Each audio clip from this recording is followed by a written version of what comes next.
This is going to be a very different video, a very different perspective. And I'm going to be outrageously honest and vulnerable about my own self.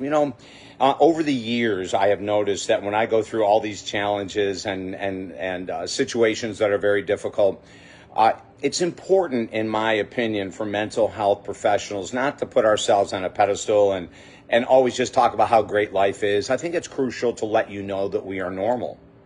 We're normal human beings that make mistakes and do everything that you do. And then we grow, right? And we change and we grow just like you. And so I'm going to tell a story about how I lost respect in a love relationship. And at first it's going to sound like, oh my God, David, this person you're with was completely wrong, completely off base. It's going to sound like that. But wait to the end. And I think you're going to be surprised. The end is the answer for all of us, but not all of us want to do this type of work, and I understand that. But when we get to the end of the video, if you say, oh my God, I could really change, I could really make some differences, I have to take responsibility for my failed relationships, if you get to that level, contact me at talkdavid.com, because I can help you heal. Many of us, when we get out of a relationship that was really chaotic and dramatic and terrible, we don't ever let it go, right? We don't ever even accept any kind of responsibility. So let me begin my story of how David Essel, a mental health counselor for 46 years, lost complete respect in a love relationship. Number of years ago, I met a woman, unbelievable in the beginning, like we all are in the beginning of a relationship. There's no mistakes. Everything is fantastic. And that's the way it started. And it's fine to start that way, right? But at some point, you got to slow down and look at the reality. Is what going on in this relationship really healthy for me?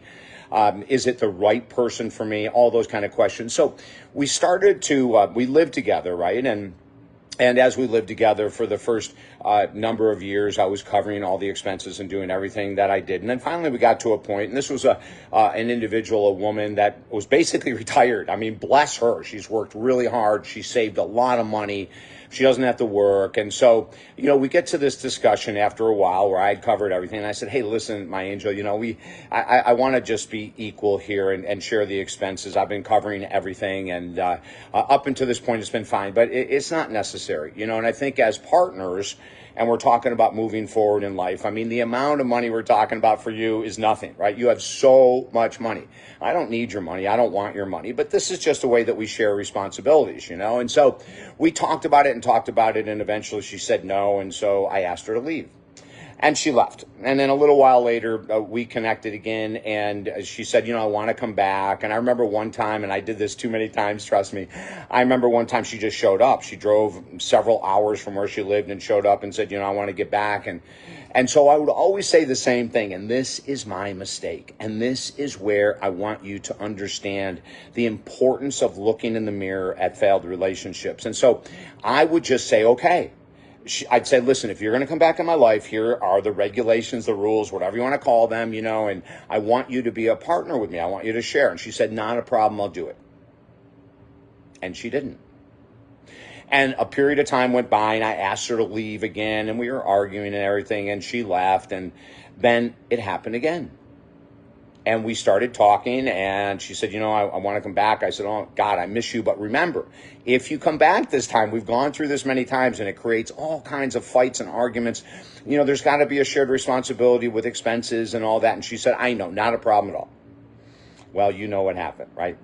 Now, how do we have a person that comes back and promises to do things that are effortless for her to do and not do them? Well, the reason that she was able to do it is because she lost all respect for me. I set boundaries. I set consequences. I did not hold them. The third day or second day or first day, what I should have done when I welcomed her back in is I should have said, okay, it starts now.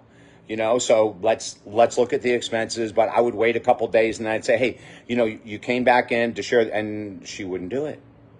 I probably did this 3 times. Now listen, anytime you set a boundary and a consequence with a friend, with a lover, with a family member, with a child, and you do not hold your end of the deal, they do not respect you anymore. And here's something that's going to blow your mind. I didn't respect myself.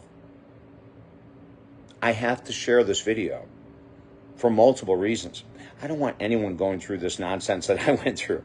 It's unnecessary. It's part of life, and I learned immensely from it, my God. And I've helped so many people when I go through these kind of trials and tragedies. But, you know, it was absolutely a nightmare. And of course, in the beginning, me, my counselor, everyone was saying, oh my God, she's just a psycho. She's lying. She's promising things. She's not following through. She has no integrity. And all of that is true. But she couldn't have done any of it if I didn't let her in. Now, the first time, of course, we don't know, right? But then the second and third time, we already know. I set boundaries. I did not hold the consequences. She didn't respect me at all and just kept doing whatever she wanted to do. And here I am getting all mad at her and all upset with her when it was me. I want to repeat this. When you let someone in who doesn't respect you, when you let someone in who lies, when you let someone in that breaks their promises, it's you. Now, you can call it codependency, you can call it the fear of being alone, you can call it that you are overly trusting and naive. It doesn't matter what the words are. But we have to stop it, right? Like, that's not healthy for me. And of course, it wasn't healthy for her. Every couple months, I'm saying, you're going to leave. And then she would come back and promise to do things and never do it. That's David Essel's fault. Now, I'm not going to say the first time of welcoming her in is my fault, because we all have great expectations and high hopes. But after the first time something like that happens, man, you got to have the strength. And I didn't at the time, and I'm admitting it right now. Now I do. I've learned that too many times. You have to have the strength to believe in yourself. And if someone is doing something, you know, if you're dating someone that drinks all the time and you ask them to quit and they always say they will and they never do, it's on you. When you get into arguments because of their drinking, we want to say, well, it was your drinking that created the argument, but really it's us. If someone is mistreating us, if someone has an addiction that doesn't work for us and they're not willing to do the work, it's our responsibility to walk away. It's our responsibility to shut the door. It's not theirs. I really hope this helps. You know, the more we take responsibility for failed relationships, or the more we take responsibility for failed businesses, or the more we take responsibility for a failed weight loss program, the more we grow, the more we get passionate about life, the more we become stronger. Oh my God, emotionally stronger, physically stronger, spiritually stronger. Everything increases when you set boundaries with consequences and hold them.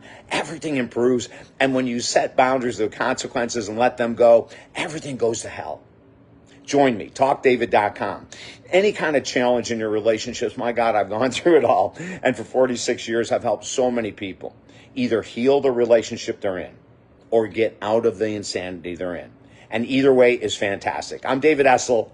Yes, I will be vulnerable. I will be open in hopes that this will help you to create the best life ever. TalkDavid.com, and we have 5 books there, absolutely free. I'm David Essel. Have a beautiful day.